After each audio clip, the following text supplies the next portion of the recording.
Hi, today we'll look at some of the steps to do it in complete recovery database, point in time recovery for our Oracle database 19C, which is a standalone database. So first, log into my, just set this environment, set the date format because we'll be doing a until time recovery. So just look at the timestamp is very important. So these are my database detail, ORCL database name, and it's running in archive log mode, and it's in read write. So I have a table which kind of keeps tracks of it's a number like ID and this time monitor. It stores the timestamp when the record was inserted. So we'll use this table to see if we are able to successfully restore our database to the point in time that we are looking for. So let's look at the table data. So there are 10 records.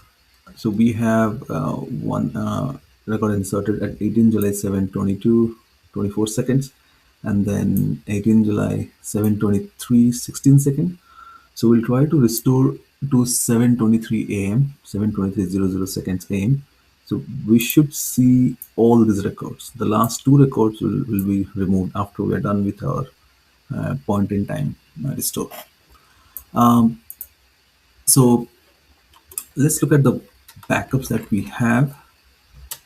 So before you do the database point in time recovery, we have to set two parameters in at the OS level, to environment variable, NLS language, NLS lang, and NLS date format.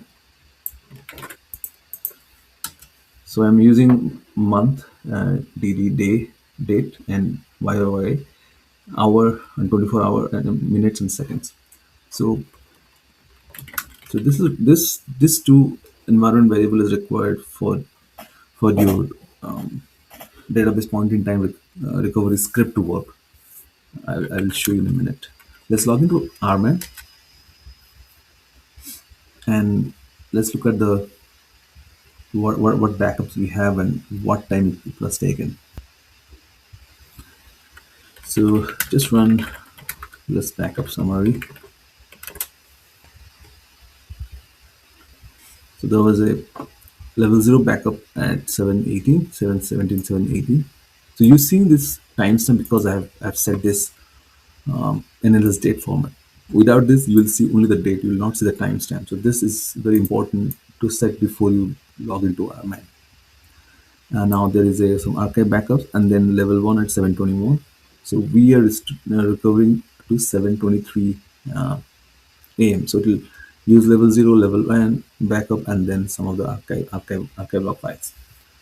So the steps are first we have to stop and do start in mount mode and then run our restore recovery script. So first in RMAN prompt itself, you can say start a mount force. It will shut down abort and then start in mount mode. You can do this in SQL prompt also. You just shut down immediate and start up mount.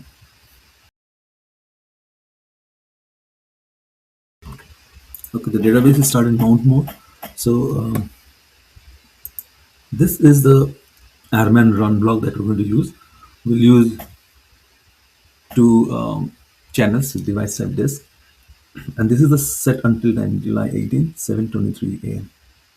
So this has to be the same format that you use, that you set your NLS date format variable at the OS level. So this is a month DDYY, then hour, minute, second. It should be the same format, month DDYY. You can use any format you want. That doesn't matter. And then restore database, recover database, and then alter database, open reset logs. That's it. Then you end the curly brackets.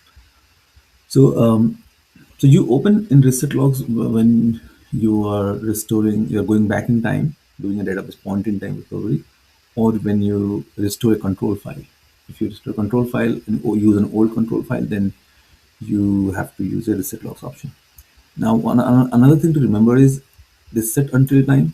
and the restore and recovery has to be in the same run block. This is one run block. It starts with this curly brackets and ends with the curly brackets. If you just run the until time set until time clause and restore database run block, and let's say you do a recovery outside of the run block separately, then it will recover and the entire thing again. It will be a complete recovery. So just remember that set until time clause, restore, recover, everything must be in the same run block. Alternative is open reset logs. You can run separately after this run block is over. You don't have to include it here. But if you do it here, it will just in one shot, everything, all steps will be done in one shot. And the database will be open and you can start using it. So let's run this. So you can see, first it restored the level 0 backup. And then restored the level 1. And then it starting media recovery. The recovery starts, you can see here, it's saying it's starting data file backup restore. So when it restore the level 0 backup, it calls it restore. And then finish restore, starting recover. So when it gets the data from level 1, and then incremental backup, and then archive log, it's called, that phase is called recovery. When it um, get gets the data file, restore the data file from level 0, it calls restore. That phase is called restore. And then it recovers from the archive logs, sequence 14, 15, 16, and 17. The statement process is the alter state database open reset logs. Now let's go to SQL Plus and look at our table.